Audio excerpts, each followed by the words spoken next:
할렐루야! 예수님은 우리의 왕이십니다. 예수님은 나의 왕이십니다. 나의 왕 예수님, 우리의 왕 예수님, 그 예수님께서 지금 이 시간, 지금 여기, 지금 이곳에 찾아오셔서 나와 여러분 한 사람도 빼놓지 않고 우리 예수님께서 만나주시기를 축원합니다. 예수님 만나기를 축원합니다. 여러분, 예수님 만나면 해결됩니다. 예수님 만나면 길이 보입니다. 예수님 만나면 닫힌 문이 열립니다. 예수님 만나면 하늘 문이 열립니다. 할렐루야! 그러므로 지금 이 시간, 하나님 말씀을 듣는 이 시간, 하나님 말씀을 듣는 중에, 하나님 말씀을 듣다가 말씀 중에 거하시는 예수님, 말씀이 되신 예수님, 아니 말씀 자체이신 예수님, 그 예수님 만나기를 축원합니다. 할렐루야! 예, 요즘에 말씀을 시작할 때 몇 가지 문제를 내기를 많이 했었는데 오늘도 문제를 내면서 오늘 말씀을 시작하려고 합니다. 여러분, 우리 기독교에 있어서요 가장 중요한 날이 어떤 날일까요? 부활절. 아니, 문제 내기도 전에 답을 얘기하는 법이 어디 있어? 1번 성탄절. 뭐니 해도 전 세계인이 다 아주 기뻐하는 예수님 이 세상에 탄생하신 성탄절. 두 번째, 2번은 예수님이 죽으신 날. 세 번째는 여러분이 대답한 거 맞을지 틀릴지 몰라, 부활절. 예수님께서 사망 권세 이기시고 무덤에서 부활하신 부활절. 1번, 2번, 3번.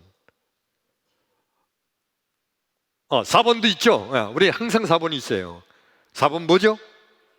모르겠다. 4번이에요. 예. 해보죠. 모르겠다. 4번 먼저. 용감하게 손 드세요. 4번이 맞겠다. 모르는다 나는. 한 분도 안 계세요. 예. 그럼 여러분 1, 2, 3번 가운데 다 한 번씩 손 들어야 돼요. 1번이 성탄절, 2번이 예수님이 죽으신 날, 3번이 부활절. 자, 1번 성탄절 손 들어보세요. 예, 한 분, 두 분, 세 분. 예. 용감하신 분들이 손 드시는 거예요. 예. 나머지는 다 둘 중에 하나죠. 2번이 뭐였죠? 예수님 죽으신 날. 자, 예수님 죽으신 날, 이게 가장 중요하다. 예. 한 분, 두 분, 세 분, 네 분, 자꾸 늘어요. 예, 저쪽에도 5. 예. 용감한 분들이 손 드는 거예요. 예, 거기도 손 드셨어요. 예, 권사님도. 예, 내리시고요. 자, 그 나머지는 3번이에요. 예, 3번. 부활절, 사망 권세 이기시고 무덤에서 부활하신 날이다. 이게 가장 중요한 날이다. 손 들어보세요. 예. 엄청 많이 손 드셨네요. 예. 손 내리세요. 정답은 오늘 말씀을 들으면 말씀 속에서 스스로 정답을 찾게 될 줄로 믿습니다. 오늘 말씀을 듣는 가운데 큰 은혜가 되기를 주의 이름으로 축원합니다. 아멘. 자, 오늘 성경 말씀 마태복음 3장 13절로 17절의 말씀 우리 함께 봉독합니다. 시작.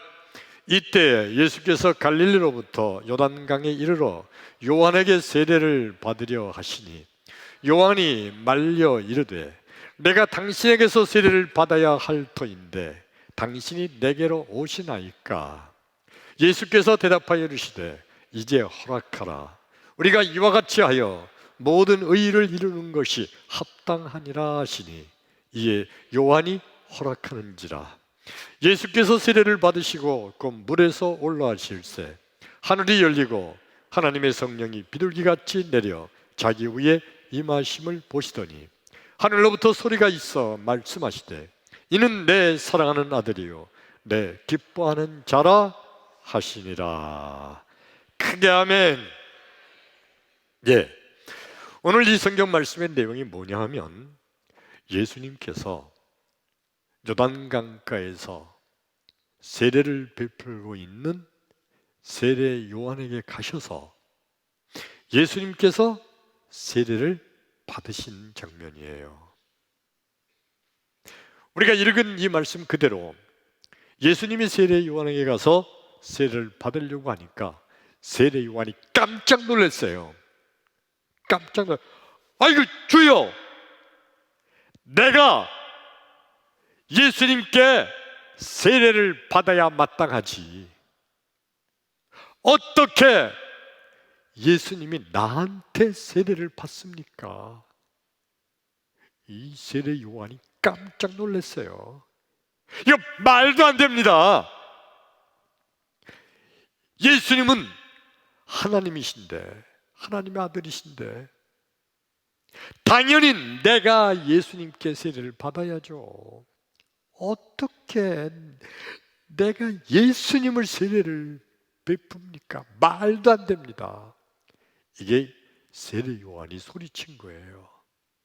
그렇죠, 마땅히 그래야 되죠. 근데 예수님께서 뭐라고 계세요? 그래, 자, 알았다. 이제 됐으니 허락해라. 이렇게 해서 하나님의 뜻을 이루는 것이니라 그러는 거예요. 자꾸 안 된다고 그래도 아니다 세례 베풀어라 안 됩니다 베풀어라 그러다가 할 수 없이 세례 요한이 예수님께 세례를 베풀어요. 자, 여러분, 이 성경 말씀 읽으시면서 여러분은 이상한 생각 안 들었나요? 예수님이 하나님이신데, 예수님은 하나님의 아들이신데 어떻게 예수님이 인간에게 세례를 받아요? 말도 안 되잖아요. 반대가 되는 게 당연한 거잖아요. 요한이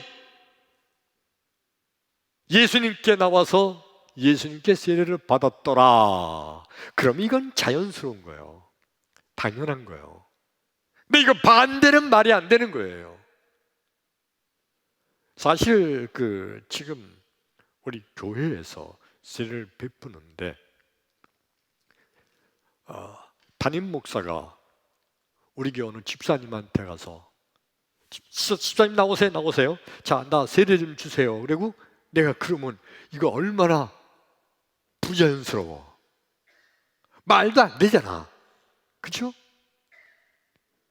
이것도 부자연스러운데 하물며 예수님이 세례 요한에게 가서 세례를 받으신다? 이거 정말 말도 안 되는 일이에요. 도대체 왜 예수님은 하찮은 인간한테, 하나님이 보실 때 인간은 다 하찮은 피조물 아니에요? 하찮은 인간 요한에게 세례를 받으신 걸까? 예수님도 사실은 별볼일 없는 그런 인간에 불과했기 때문인가? 아니면 예수님께서 겸손하게 예수님이 하나님이신데도 인간 요한에게 엎드려서 세례를 받았다. 너희들 겸손해라. 겸손을 가르치시려고 예수님께서 그렇게 하신 걸까? 아니에요. 여러분, 기독교가 겸손해라, 낮아져라, 남을 섬겨라, 당연히 그렇게 해야 되는 겁니다. 그러나 예수님께서 요한에게 세례를 받으신 것이 겸손의 모범을 보이기 위한 것은 절대 아니에요. 도대체 뭐 때문에 그렇게 하셨을까? 여러분, 예수님이 세례 요한에게 세례를 받으신 것은요, 세상 죄를 다 전가받기 위함이세요. 이해가 잘 안 되시지만 따라서 합시다. 세상 죄를 전가받기 위함이다. 예, 자세히 설명을 하면 이해가 좀 되실 거예요. 구약 시대에는요, 인간이 죄를 지면 이 죄를 어떻게 용서받았느냐? 이 용서받지 않고 있다가 죽으면 이 죄가 나를 지옥으로 끌고 갈 거 아니에요. 그러니까 죄를 용서받아야 되거든.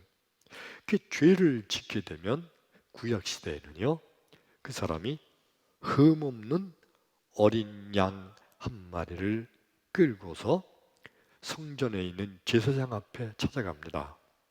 그리고 제사장에게 고백하는 거예요. 제사장님, 내가 이런 죄를 범했나이다. 그러면 제사장이 그러냐, 이리 와라. 그리고 번제 제단 앞에 서서 이쪽에는 죄를 지은 그 사람이 무릎 꿇고 있고, 이쪽에는 그 사람이 끌고 온 흠없는 어린 양을 이쪽에 놓고, 제사장의 오른손으로는 그 죄 지은 사람의 머리에 손을 얹고, 왼손으로는 그 어린 양의 머리에 손을 얹고, 그리고 하나님께 기도하는 거예요. 하나님, 이 사람이 이런 죄를 지었나이다. 이제 하나님, 이 사람의 이런 죄가 이 어린 양에게 옮겨가게 하옵소서. 이게 뭐냐면 죄를 전가시키는 안수 기도예요. 그래서 이 기도로 말미암아 이 사람의 죄가 이 어린 양에게 다 옮겨가서 이 어린 양은 이 사람의 죄를 다 대신 뒤집어 쓰고 죄값은 사망. 그래서 이 어린 양이 대신 죄값을 치르게 죽임을 당하는 거예요. 죽고 그 피를 번제단에 뿌리는 거예요. 그래서 이 사람의 죄는 다 죄값을 치렀다, 죄가 용서받았다 하는 거예요. 예수님께서 세례 요한에게 세례를 받으신 것은 세례 요한이 제사장이에요. 세례 요한의 아버지가 사가랴, 제사장 사가랴죠. 그 당시의 제사장은요, 다 세습제였어요. 아버지가 제사장이면 아들도 제사장이에요. 아들이 제사장이면 그 아들의 손자 대대로 세습되는 거예요. 그러니까 세례 요한은 아버지 사가랴가 제사장이었으니까 세례 요한도 제사장이었죠. 예수님께서 제사장인 요한에게 찾아가셔서 거기서 세례를 받으신 것은 세상에 엄청나게 많은 사람들의 죄, 이 죄를 대신 예수님께서 어린 양처럼 뒤집어 쓰시는 거예요. 죄의 전가를 받으시기 위해서 세례 요한에게 세례를 받으신 거예요. 이해되시면 크게 아멘. 크게 아멘. 예. 그런데 사람들은요, 예수님이 세례 요한에게 세례를 받으셨다 하는 걸 보면서 이거는 하나님이 겸손하게 살라고 세상 사람들에게 모범을 보여주실 거다. 어떻게 하나님이 변변치 않은 인간 세례 요한에게 엎드려 세례를 받을 수 있느냐? 하나님이신데도 그렇게 엎드려서 세례를 받는 것은 겸손이고 낮아지는 모습이고 종의 모습이다. 여러분들도 그렇게 하기 바랍니다 하는 게 이게 세상 사람들의 생각이었어요. 그런데 여러분, 성경은 뭐라고 말합니까? 요한복음 1장 29절의 말씀을 보면 함께 읽어요. 시작! 이튿날 요한이 예수께서 자기에게 나오심을 보고 이르되 보라! 세상 죄를 지고 가는 하나님의 뭐라고요? 어린 양이다. 이때는 요한이 아직 예수님을 모를 때예요. 예수님께 세례를 베풀기도 훨씬 전이에요. 근데 예수님을 보자마자 세례 요한이 뭐라고 소리를 쳐요? 보라! 세상 죄를 지고 가는 하나님의 어린 양이로다. 세례 요한의 영의 눈을 하나님께서 열어주시니까 예수님을 보자마자 아하! 이분은 세상 모든 죄를 다 대신 짊어지고 죽으실 하나님의 어린 양 같은 그런 예수님이시다. 이것을 외친 거예요. 그러니까 예수님은요, 세례 요한에게 세례 받으신 것이 겸손의 모범을 보이기 위해서가 절대 아니라 세상의 모든 죄를 다 대신 전가받기 위해서, 대신 세상 죄를 뒤집어 쓰기 위해서 세례를 받으신 거예요. 그런데 그 당시에 바리새인들, 서기관들은요, 예수님이 세례 요한에게 세례를 받으시는 장면을 보고서 그들이 뭐라고 비웃었느냐 하면 저것 봐라, 저것 봐, 저거. 아니, 예수가 하나님이라며, 예수가 메시아라며, 예수가 구원자라며, 아니 그런 사람이 어떻게 세상에 세례 요한, 아버지가 훌륭한 제사장이지만은 세례 요한 저놈은 막된 놈, 광야에서 외치는 놈, 그 떠돌이 제사장, 임지도 없는 제사장, 그런 별것도 아닌 인간에게 세례를 받는 거 보니까 저거 하나님 아니다. 예수는 하나님 아니다. 하나님이면 그럴 수가 없다. 하나님이라면 어떻게 세례 요한이 별거 아닌 거 알 텐데 거기 가서 세례를 받냐? 말도 안 된다 이거는. 그러면서 예수님을 아주 비웃고 조롱하고 손가락질하고 그러던 무리들이 바리새인들, 서기관들입니다. 우리 성경 말씀 한 절 더 읽어야 돼요. 요한복음 19장 28절로 30절 시작! 그 후에 예수께서 모든 일이 이미 이루어진 줄 아시고 성경을 응하게 하려 하사 이르시되 내가 목마르다 하시니 거기 신포도주가 가득히 담긴 그릇이 있는지라. 사람들이 신포도주를 적신 해면을 우슬초에 매어 예수의 입에 대니 예수께서 신포도주를 받으신 후에 이르시되 다 이루었다 하시고 머리를 숙이니 영혼이 떠나 가시니라. 크게 아멘. 지금 이 장면은요, 예수님께서 십자가에 못 박히셨다가 이제 막 운명하시는 장면이에요. 운명하시기 직전에 예수님께서 뭐라고 외치셨다고요? 내가 다 이루었다. 다 이루었다. 아니, 거기가 아니었지. 다 이루었다 하시고 머리를 숙이니 영혼이 떠나가셨다. 그러니까 운명하시기 직전에 예수님께서 하신 말씀이 다 이루었다예요. 테텔레스타이,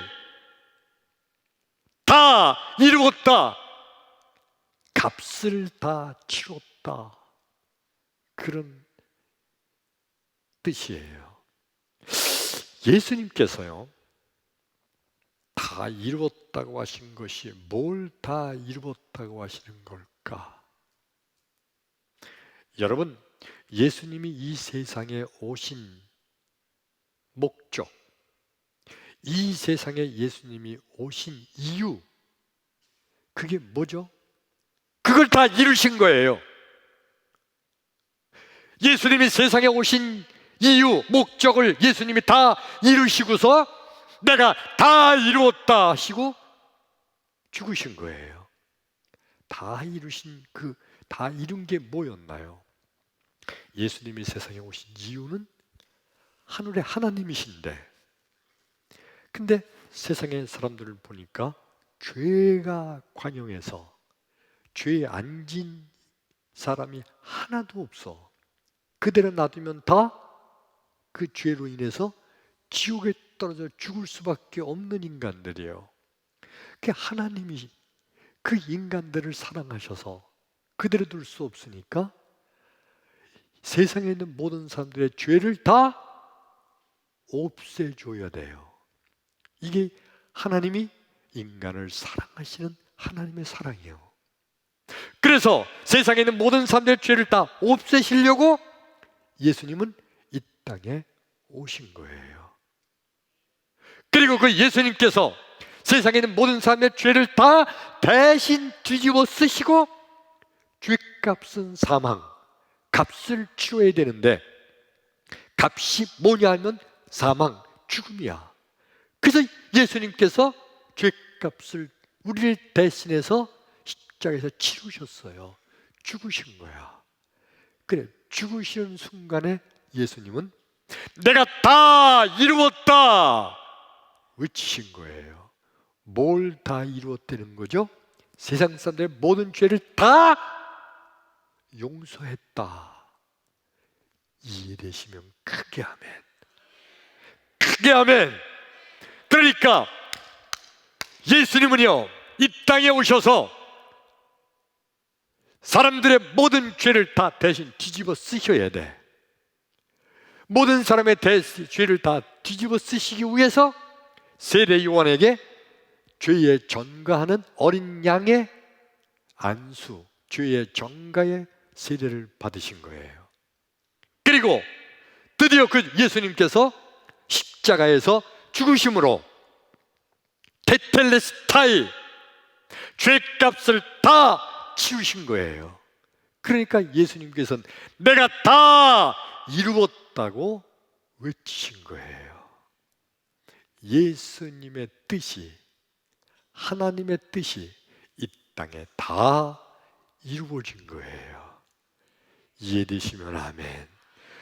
그렇기 때문에 예수님 때문에 나와 여러분, 우리의 죄는 다 용서받은 줄로 믿습니다. 예수님께서 내 죄를 대신해 죽으셨기 때문에 내 죄는 다 없어진 거예요. 이거 믿는 게 믿음이에요. 믿음이 뭘까? 믿음이란 내 죄는 다 용서받았음을 믿는 거, 이게 믿음이에요. 믿음이 없는 자는요, 이런 생각도 할 수 있어요. 내가 얼마나 많은 죄를 졌는데 이렇게 쉽게 죄가 없어져? 난 못 믿어. 그런 사람은요, 뭐냐면 적어도 죄값으로 100억은 내라. 나 100억이 없어서 못 내요. 나 그래서 죄 안 없어졌어요. 그거는 그 사람은 인정할 거예요. 1억을 내라, 1억. 평생을 돈 모아가지고 1억을 드디어 냈어. 나 죄 없어졌다. 왜? 죄값을 나는 1억 냈어. 그런 것만 믿는다는 거야. 그런데 우리 예수님께서는요, 우리를 대신해서 죄값을 치러주셨어. 그리고 우리에게는 믿으면 된대. 믿기만 하면, 예수님이 내 죄를 대신해서 죽으셨기 때문에 내 죄도 다 용서받았음, 죄값을 치렀다고 믿기만 하면 내 죄도 다 없어진 거예요. 이거 믿는 게 믿음이에요. 믿으시면 아멘 합시다. 이 예수를 믿으시면 아멘 합시다.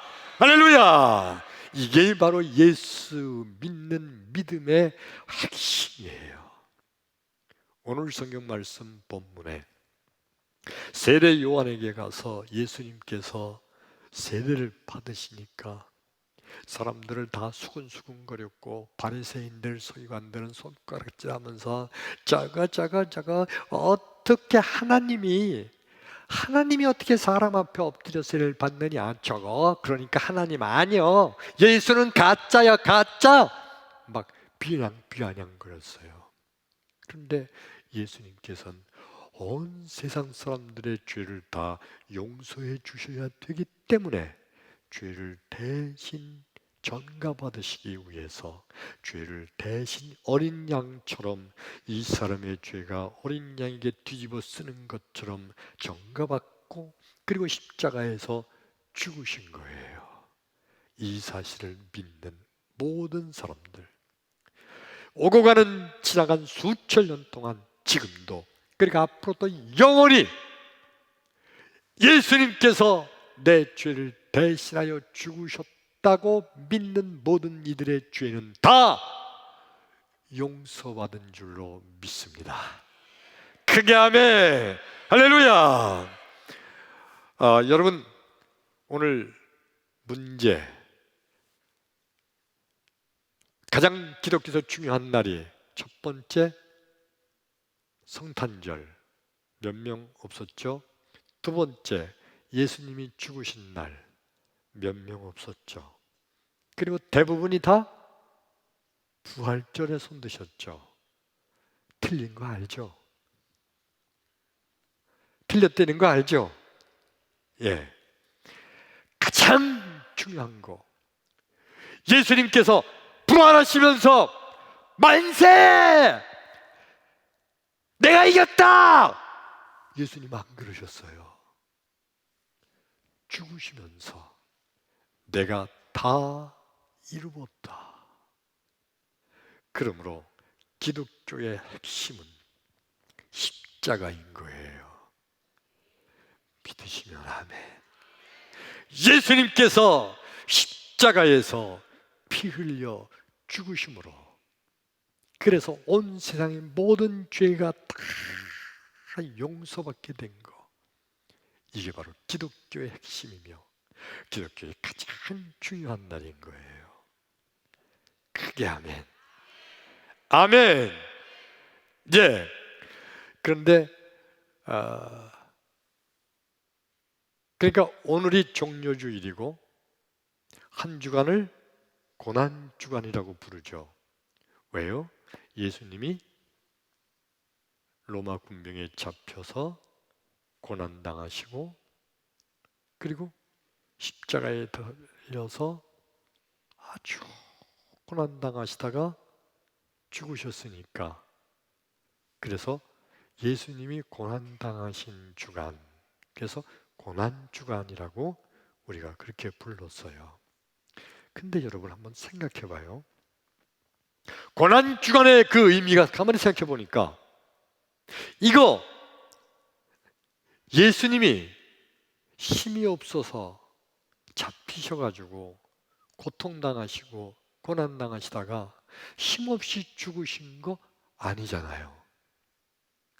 예수님이 잡혀 주신 거고, 예수님이 고난 당해 주신 거고, 예수님이 십자가에서 스스로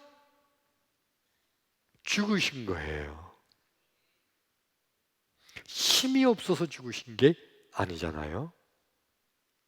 그냥 마귀는 무슨 생각하고 있어요? 자, 저 예수 저 하나님의 아들, 저 예수를 죽이자. 저 예수만 죽이면 그러면 우리가 하나님 이기는 거다. 예수를 죽이면 그럼 이 세상에 하나님 뜻이 다 좌절될 거다. 예수만 죽이면 된다. 그래서 마귀들이 얼마나 작전 짜고 작전을 짜서 드디어 이렇게 해서 예수를 그저 되도록 고통을 많이 당하게 하려고 찍찍으로 치기도 하고 그 십자가를 치기도 하고 그리고 못을 박아 죽이는 십자가형을 당하기도 하면서 그리고 악한 두 강도를 양옆에 세워서 여론을 흉악한 강도처럼 보이게 만들고 그러면서 마귀는 뒤에서 저 예수가 정말 죽을까? 저 예수가 혹시 십자가에서 뛰어내리는 거 아니야?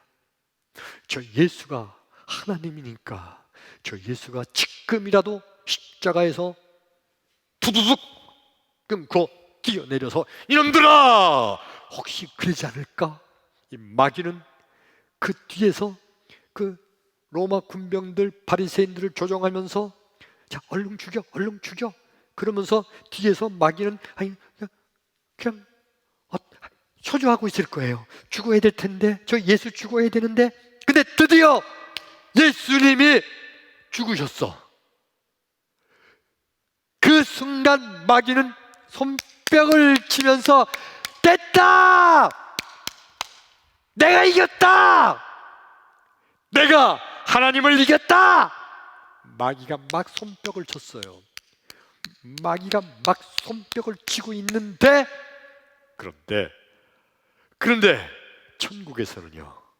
천국에서는 천사들이 찬양하면서 하나님께서 이제 승리하였구나. 할렐루야.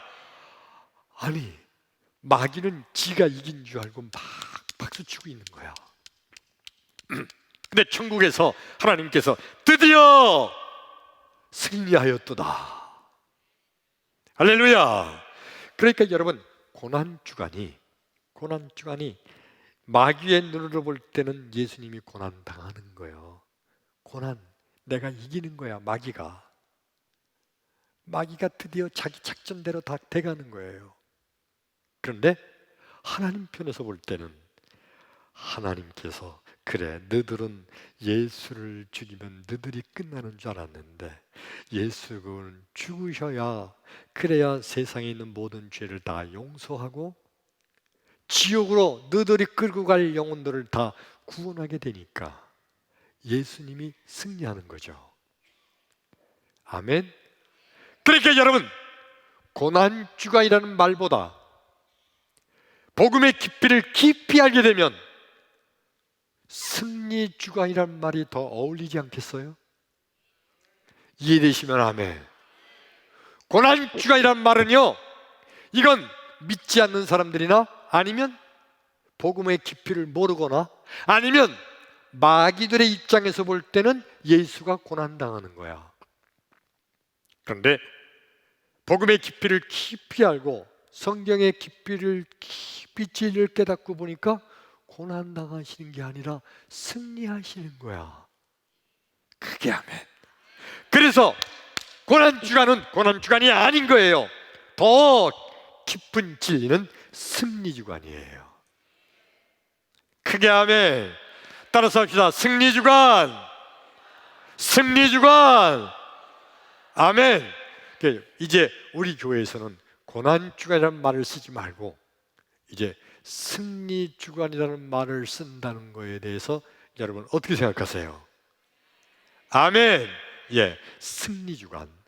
예수님이 승리하신 거예요. 그래서 나도 승리한 거예요. 아멘. 예수를 믿는 모든 자들은 다 악한 마귀의 사탄의 괴계에서 승리한 줄로 믿습니다. 그러므로 성도란 누가 성도냐? 성도란 예수님이 승리하셨음을 믿는 자, 그가 성도예요. 성도가 아닌 자들은 이런 말이에요. 예수는 세상에 와서 실패했다. 왜? 십자가에 죽으셨으니까. 그래서 어떤 이단은요, 예수는 실패했지만 나는 실패하지 않는 예수로 왔다. 그래서 자기는 아주 승리의 예수로 왔다는 거야. 자기는 절대 죽지 않는데. 그리고 죽었어, 문선명. 자기는 실패하지 않는다는 거예요. 이단들 얘기예요. 그런데 예수님은 죽으신 게 실패가 아니라 뭐라고요? 승리하신 거예요. 그게 아멘. 예수님이 승리하셨음을 믿는 자, 이게 진정한 성도예요. 예수님이 마귀 권세도 못 이기고 십자가에서 죽으셨대. 아유, 왜 죽으시지? 이건 뭐냐면 기독교의 진리를 모르거나 아예 믿음이 없거나 아예 믿지 않는 사람들이거나 그런 자들이 하는 말이에요. 그러나 진정한 성도는요, 예수님은 실패하고 죽으신 게 아니라 죽으심으로 승리하셨다. 이건 믿는 자가 진정한 성도입니다. 크게 아멘. 아멘. 그러므로 이제 고난주간인 이번 주간, 이제부터는 고난주간이 아니라 승리주간으로 부르고, 그 전에 우리가 고난주간에 하던 일은 금식하면서 고난주간에 아주 스스로 고통당하는 듯이 슬픈 얼굴을 하고 살았어요. 옛날 우리 시골교회에서 그랬어. 근데 여러분, 이제 우리는 그렇게 사는 게 아니에요. 복음의 깊이를 깊이 하는 자들은 고난주간이 아니라 승리주간으로, 그러므로 예수님이 승리하셨으므로 금식하는 것이 아니라 먹고 마시면서 주님의 승리하심을 감사하고 찬양하는 나와 여러분 되기를 주의 이름으로 축원합니다. 할렐루야. 기도합니다.